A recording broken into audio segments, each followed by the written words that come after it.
O tema da nossa aula hoje é sobre os segredos dos sonhos, tá? Quando falamos no tema de sonho, uma coisa fácil de perceber que esse assunto, na minha visão, é mais rejeitado pela ciência. Curiosamente, a ciência ela não debruçou muito sobre o assunto sobre os sonhos, tá? Ela vai ver, a ciência ela vai debruçar em todos os aspectos da vida do ser humano, da terra, do mar e todos os elementos, mas a questão dos sonhos, existe muita pouca informação sobre isso. Tá? A primeira vez que o sonho foi interpretado, no ponto de vista científico, a gente vai ver que foi o Sigmund Freud. Freud, em 1856, ele nasceu e morreu em 1939. Ele nasceu na Áustria e foi um médico neurologista. E ele é o pai, né? Ele é o criador da psicanálise. Foi médico neurologista, como eu falei, e ele, em frente do primeiro ato científico que ele fez com seus pacientes, e ele disse que os sonhos diziam para os seus pacientes, ele dizia para os pacientes dele que o sonho tinha tinha um conteúdo pessoal, e ele era uma expressão íntima da pessoa, e possuía a chave através do sonho se chegava ao consciente. Interessante sobre isso, né? Mas mesmo assim, quando a ciência chegou nesse ponto, ela ignora totalmente uma coisa que vem muito normal com o sonho, a questão de prever o futuro ou não. A gente vai ver que com certeza vocês já viram nas suas famílias, ou até vocês mesmos tiveram um sonho, e nesse sonho vocês previram um acidente, alguma coisa que ia acontecer, né? Às vezes as pessoas ligam para sonho com um acidente ou com uma pessoa que está doente, elas ligam, conseguem prever uma situação ruim, tá? Para a Cabala, isso não tem nada de tabu, tá? A Cabala, ela vai dizer o sonho tem duas facetas. Os dois aspectos, o sonho interno, com um conteúdo pessoal, e o sonho com algo profético. São duas realidades diferentes e que a gente tem que entender. No decorrer desse vídeo a gente vai tentar explicar mais sobre isso.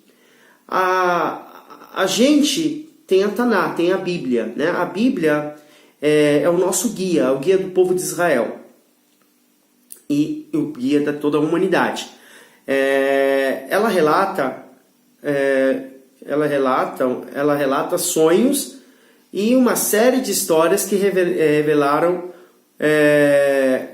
que mostram sonhos proféticos, sonhos que mudaram um pouco a narrativa da própria Bíblia, tá? E o primeiro sonho que a Bíblia vai tratar é do nosso patriarca Jacó Avinu.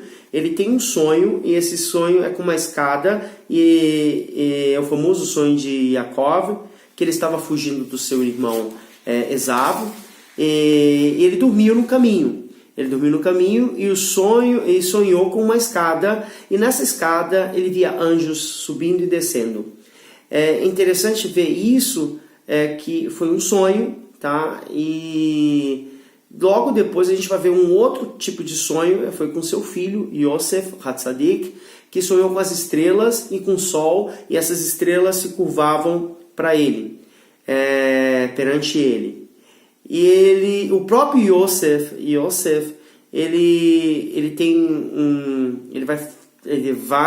vai para o Egito, ele vai ficar preso no Egito, e ele vai lá encontrar o padeiro e o copeiro do faraó, preso junto na mesma cela. O chefe dos pães do faraó e o chefe dos vinhos, né, do faraó, da bebida. E os dois tiveram o mesmo sonho, tá? Tiveram um sonho, né? E nisso, esse sonho, Yosef vai interpretar profeticamente. É bem interessante, mais adiante a gente vai falar sobre essa interpretação. Seguindo adiante, a gente vai ver outra situação de sonhos, mas não na Torá, mas na Taná. O profeta Daniel, ele vai interpretar o sonho de Nabucodonosor. Voltando um pouquinho, a gente vai ver mais um outro sonho. Antes de começar com Nabucodonosor, a gente vai ver o sonho de Yosef, que vai interpretar o próprio sonho do faraó, que é as vacas magras, as vacas gordas, né, as espigas e todo esse enredo.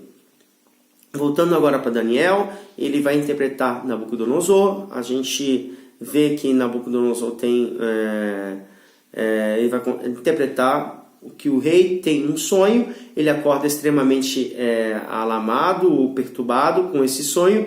Ele quer que alguém interprete esse sonho, mas não só interprete, mas também adivinhe o que era o sonho, o que ele sonhou. Ele se recusou a falar do sonho para testar a inteligência da pessoa que iria interpretar. Ele chamou todos os seus súditos, seus trabalhadores do palácio e tudo, e chegou o profeta Daniel, e ele vai interpretar explicando como foi o sonho. Basicamente, para quem nunca ouviu a história, né, de Daniel, eu vou fazer um resumão aqui, né? O rei da Babilônia, Nabucodonosor, ele sonha com uma estátua que era composta de várias partes diferentes de materiais, tá? A estátua tinha a cabeça feita de ouro, o busto de prata, a barriga de cobre e as pernas de ferro e barro, né? E aí ele sonhou com uma pedra que aparece no sonho, e essa pedra cresceu e ela é jogada e quebra a estátua. Ou seja, o primeiro ela quebra a estátua e depois ela vai aumentando na tela desse sonho, né? Esse basicamente era o sonho que o rei Nabucodonosor teve, e foi o profeta Daniel veio ao rei e explicou qual era a origem do sonho. Ele tinha sonhado que o seguinte, que o ouro representava o próprio império de Nabucodonosor, e depois que depois desse império viria outros impérios, tá? Representado pela prata, seria o Medo-Persa, e depois representava os gregos, né? E depois o último, que os gregos representavam o bronze, tá? E o último, que representava o ferro e o barro, era Roma. Então são 4 impérios que eram representados nesses elementos, né? Nesses metais.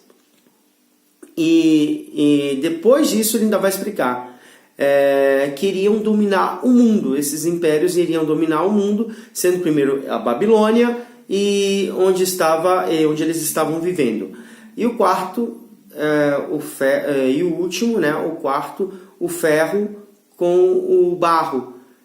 Algo muito interessante em seguinte é que o profeta Daniel deixa entender que a mistura com o ferro e o barro seria um período de Roma, né? O período do Roma, porque seria o período de Roma com o ismaelita, né? E que essa gente sabe que os ismaelitas são muçulmanos, né? Como a gente sabe, o profeta Daniel fala que o barro seria uma nova religião que iria surgir, e a gente vai ver que seria a religião islâmica, né?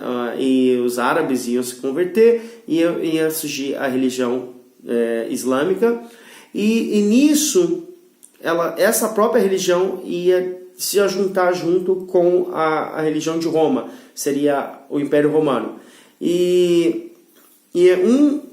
Isso tem vários sentidos. Um deles diz o profeta que o barro iria ser ajudado pelo ferro. O barro ia ser ajudado pelo ferro. Então, um sentido de criar armamentos, ou seja, Roma criava armamentos e passava para os ismaelitas, tá? Isso seria uma interpretação que até hoje a gente tem uma coisa bem interessante. Aqui na Europa, a gente vê em alguns países, principalmente na França, né, nos últimos séculos, as mulheres com o feminismo, ela aumentou muito o domínio entre o homem. Então tirou o papel do homem, né? O homem se tornou muito fraco. Então a gente vê que eles são mais submissíveis às mulheres, né? E isso gerou um problema social muito grande, principalmente na França, na Alemanha, e com a chegada dos árabes, com seus costumes, com sua testosterona, a sua vitalidade, eles acabaram suprindo essa necessidade. Então tem muito casamento entre árabe com mulheres ocidentais, né? E a gente vê também uma curiosidade nos países árabes, onde os reis casam, geralmente as mulheres também são de origem europeia, né?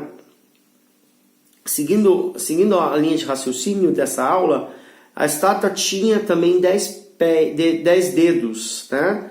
E que a gente pode imaginar seria um indicativo depois dos impérios, depois do último império romano, não teria mais impérios dominando o mundo, né? Hoje temos uma divergência. Quais são essas potências, né? Os dedos seriam as potências que iriam direcionar o mundo ou controlar o mundo por algum momento da história, tá? Então essa é hoje a realidade. A gente vai ver o período dos otomanos, o período do mandato britânico, e também os Estados Unidos e a França, e a gente vai ver os impérios todos, as potências dominando. A pedra que destrói a estátua, o profeta Daniel interpreta que seria a era messiânica, a era de Mashiach. E nesse momento tudo iria acabar e vai ter um estado de unicidade divina, ou seja, Kadosh Baruch Hu iria reinar nesse mundo, né? É bem interessante essa interpretação. Seguindo em frente, a gente vai seguir a linha de raciocínio. Muito bem, né? A gente tirando isso, com certeza vocês já viram casos pessoais de pessoas que através dos sonhos tem uma mensagem que estava sendo salvado por exemplo, você recebeu um sonho, você recebe um sonho e vai lá ver tal pessoa ou liga para tal pessoa, vai ver como ela está. Eu recomendo, quando eu me recordo, na verdade eu me recordo muito bem, quando eu morava em São Paulo, eu próprio passei por essa situação. Eu tinha um grande rabino, que hoje é falecido, que a alma dele descanse no Gan Eden. Ele estava doente, né? A gente não sabia, ele morava em Jerusalém, e eu morava em São Paulo, e eu tive sonho. Eu sonhei que ele estava numa cama, ele estava passando uma necessidade muito ruim, e esse sonho se tornou muito repetido. E eu liguei para Jerusalém, o telefone dele estava desligado, liguei para os telefones que ele tinha me dado em qualquer lugar na Europa, aqui na Europa, e nada de falar com o meu rabino, e eu estava no Brasil. Aí eu comecei a ligar para o Brasil, para os telefones que ele me deu, e tinha um último telefone que tinha, eu pensava, ali não está lá, não tenho a mínima ideia. E quando eu liguei para uma cidade do Rio Grande do Sul, ele estava internado no hospital público e estava inconsciente muito tempo. Ele tinha voltado, e foi assim que eu pude avisar os primos dele no Brasil, e aí eles conseguiram levar o primo para São Paulo. Ele ficou bom, voltou para Israel. Pronto, essa foi uma experiência de sonhos, tá? Uma outra interessante falar, bem interessante falar sobre isso, sobre o sonho. Há 30 anos atrás, na Inglaterra, em uma escola, houve um desastre. Essa escola ela caiu, ela se desmoronou, né? E ela matou 150 crianças. Foi uma tragédia, uma comoção nacional, e matou todas as crianças. Só que descobriram através da mídia que muitas pessoas sonharam antes da tragédia acontecer. Elas sonharam, e as autoridades, eles tentaram alertar, mas as autoridades não deram atenção sobre isso. E depois da mídia ter ouvido as pessoas dizer, não, a gente sonhou, tal, não era um ou dois, eram muitas pessoas. Foi criado um instituto. Esse instituto é o Instituto do Sonho. Ou seja, lá em Inglaterra, esse grupo de cientistas tentaram fazer um teste. Vamos ver se realmente isso acontece. E esse instituto até hoje funciona, é em Londres. Se a pessoa tem um sonho, ela vai lá, registra o sonho, tudo direitinho, escreve no papel e relata. Se muitas outras pessoas que não tem nada a ver com essa pessoa que relatou tiveram o mesmo sonho, as autoridades começam a se preocupar. Entende? Se vai ter um incêndio, se vai ter um acidente aéreo ou coisa parecida, então eles acabam sempre avisando e tentando controlar esses acidentes que podem acontecer devido a esse acontecido que aconteceu na Inglaterra. É interessante fazer esse preventivo, né? Seria um sonho preventivo. Bom, vamos para o nosso assunto judaico, tá? Sobre esse tema judaico. Nossos sábios falavam sobre esse tema, tá? Não é uma coisa nova. Um grande sábio, ele foi uma ponte, tá? Ele foi uma ponte sobre esse tema. Ele foi um grande cabalista também, tá? Ele chamava Ramchal, Rabbi Moshe Luzzatto. Ele viveu na Idade Média. Ele ensinava muito antes, ele ensinou isso muito antes de Freud, tá? Antes da ciência mesmo tentar estudar alguma coisa. Que os sonhos que a gente tem pode vir em duas fases, em duas pontes. Segundo Ramchal, a fonte dos sonhos é do céu. Propriamente dito, temos sonhos que são celestiais para dar um aviso, para dar algum tipo de mensagem. E o segundo é o tipo dos sonhos, segundo tipo de sonhos, o Ramchal chama o sonho do nosso pensamento. É um sonho da nossa cabeça, sem nenhuma conexão espiritual. Ele fala que são sonhos naturais. Nesse sentido, são sonhos falsos. Ele usa o termo falso, tá? Porque essa divisão acontece aqui, tá? A Cabala explica que quando estamos dormindo, a gente está no estado parecido da morte. É um estado de 1,60 avos da morte. É interessante isso. O que significa isso? Quando uma pessoa vem a falecer totalmente, não aleno, Deus nos livre, ela não tem mais esse 1,60, ela já desencarnou, então ela vai para o mundo dos espíritos, né? Ela terminou sua missão aqui. E a alma desconecta do corpo e vai para o mundo dos espirituais. Em uma outra aula, talvez semana que vem, a gente vai falar mais sobre essa questão de almas, né? A gente vai ver como é que vai ser. Segundo a Cabala, diz que quando a alma vai para um mundo elevado, ela vai se carregar, tá? É interessante falar isso quando a gente está um sexto de avos nesse mundo, né? A gente está dormindo, aí a nossa alma vai sair e nosso corpo está no estado de 1,60 de avos morto, né? E a nossa alma vai para os mundos espirituais. Ela vai para lá para se recarregar a sua energia. A gente acha que o sono é para descansar o nosso corpo. Mas na verdade não. O sono ele vem para desconectar mesmo, porque a gente não pertence a esse mundo, a gente pertence aos mundos mais elevados. A gente está aqui nesse mundo para cumprir uma missão. E quando a gente consegue desenvolver nossa missão aqui na Terra, a gente evolui para outros mundos mais espirituais. Tá? O corpo é uma matéria que a gente sabe que um dia vai morrer. É como se fosse uma cadeira, uma mesa, que é fadado, né? Pode se quebrar ou pode se danificar. É a mesma coisa o corpo. Tá? Nós somos, o ser humano a criação mais frágil que Deus criou, mas também a mais linda, porque a gente pode fazer um monte de coisa e se compara com o Kadosh Baruch Hu na projeção de criar, desenvolver coisas para esse mundo. Tá? Essa é uma das nossas missões aqui na Terra. Como eu falei, lá em cima ele vai estar, as almas vão estar se recarregando, ela vai estar descansando realmente, e aí para poder voltar ao mundo, para poder fazer o Tikkun. O Tikkun é a ratificação desse mundo. Então é importante a gente ter essa ratificação para que a gente possa terminar a nossa missão. Nesse processo que deve acontecer, esta alma pode chegar perto da luz divina, ou seja, da espiritualidade.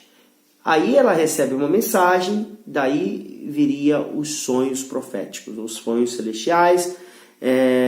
No caso contrário, os sonhos são vindos da nossa mente. No caso, se a gente não tem esse tipo de sonho, que é um sonho celestial, é um sonho da nossa mente, uns sonhos normais. Ou, como o Ramchal fala, é um sonho falso.